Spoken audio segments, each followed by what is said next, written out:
Alright, you are back with comedian David Boyle, and I'm quitting alcohol. So I just got back from hospital again. The drama never fucking stops at the moment. So I was sitting at dinner tonight and I fucking sneezed. And I will be honest with you, I had noticed this at about 3 days ago, but I was in so much fucking pain that I couldn't tell exactly what was going on. So I thought it might have just been my muscle clenching or fucking the wound popping open or something. But when I sneezed a few days ago, around about where my wound was, there was some sort of like, not a pop, but some sort of thing. Some sort of fucking thing. So today I was at dinner and I fucking sneezed and I felt the same thing. And my wound is starting to feel all right now. I'm starting to feel a bit better. Did about fucking 9,000 steps today, so feeling pretty good. Sneeze, feel a pop, and then I'm like, all right, I'm going to check this. So I went to the toilet by myself, took off the bandage and looked at my wound. The wound was fine. I was feeling around. Then I was like, all right, I'm going to simulate a sneeze. So I took a big breath in, filled my lungs, and then sort of like clenched and pushed out. And a big fucking pocket of air raised my skin like a fucking little mini air balloon or water balloon or whatever. And I'm like, what the fuck is that? What the fuck is that? And then I kept on doing it and it kept on puffing up like a big air pocket. And I'm like, what is going on here? So I'm like, fucking what? What do I do with this? What is this? And I'm not Googling this. I'm not having a panic attack immediately by Googling this or asking Claude. I have a fucking pocket of air under my skin that keeps on blowing up. I just had a pleurodectomy. What's the go? So I'm like, I'm not looking at that at all. So I tell my wife, I'm like, can you come and look at this? And I do the same thing and it pops up, it puffs up, it puffs up. And she's like, what the fuck is going on? I'm like, I don't know. And she's like, all right, come out and we show our friends. I show the people we're staying with. They're like, yeah, I definitely saw that. I'm like, ugh. So I tried to call the doctors or the surgeon or whoever, the ward I was staying in. They didn't answer, and then we're like, fuck it. Let's just go straight there. I'm just going to walk straight into the ward. I'm like, I have to figure this out. I'm not sitting here with air, some sort of air popping up and down.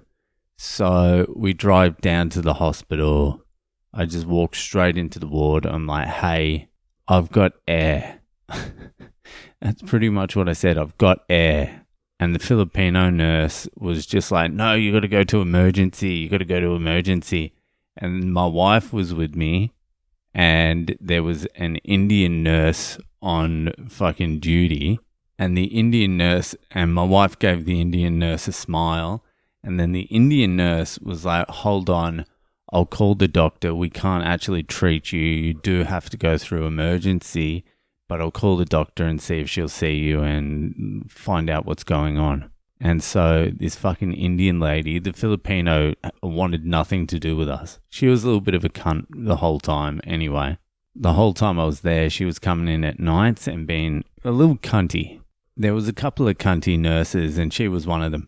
Anyway, the fucking Indian nurse calls the doctor and the doctor said, yeah, after she's done a couple of things, she'll come around and see what's going on. But the nurse saw and she's like, oh, it looks like an emphysema. And she called the doctor and my wife overheard her talking. She's like a post-pneumothorax emphysema. And so I had something to Google at least, and I was in the hospital now, so I was feeling comfortable to Google.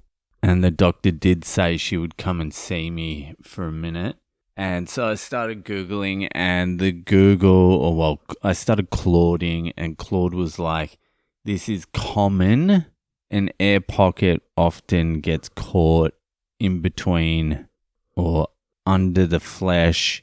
It is a common thing, and it usually fixes itself unless your lung is collapsed or has collapsed again and there's a leak somewhere. Then it could be a problem and you want to head to emergency. Anyway, the doctor came around and was like, show me what's wrong. And she had to feel around. She's like, I can't feel any air. And I'm like, yeah, I'll show you the air then.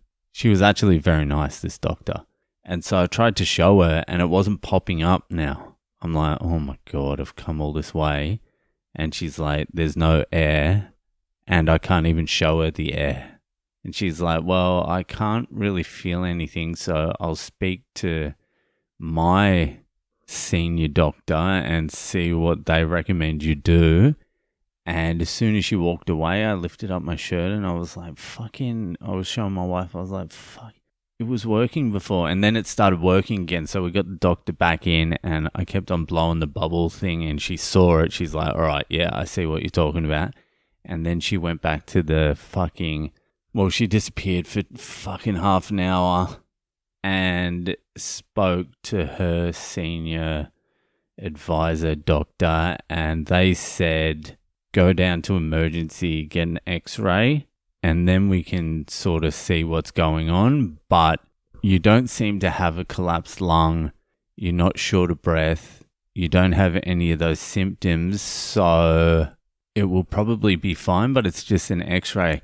And so I was like, all right, so the air bubble's not a problem. She's like, well, it's not a problem as long as your lung isn't collapsed again. But if your lung isn't collapsed, then the air just works its way out of your body. Because what I was freaking out about is, like, you know how if you get like an air bubble in your vein or something, it goes through, hits your heart, you're dead? That's what I was thinking. That's why I didn't want to do any Googling. I'm like, I have air floating around my body. The fuck is that? But apparently it just fucking works its way out of your body.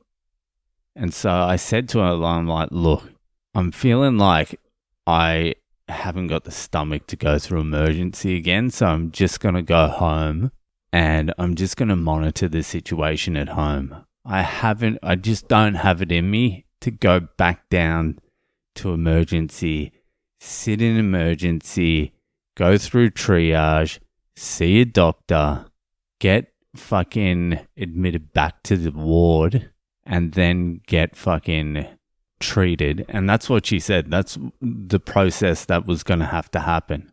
So I was like, I'm thinking I'm just going to go home, okay? And she's like, yeah, well, I told you what to look out for. She's like, basically, just look out for shortness of breath. If you start feeling uncomfortable, any of the symptoms of a collapsed lung, which if you feel any of those, then you're going to have to head back into the emergency. Otherwise, it should rectify itself. So that's what I did. I came back home. Here I am. Fucking hell.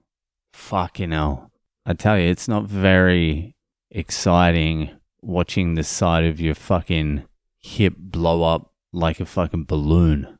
I don't know where this air's coming from either. I'm just going to really take it easy, like on the sneezing and the coughing, because I've been having some serious goddamn sneezes and coughs.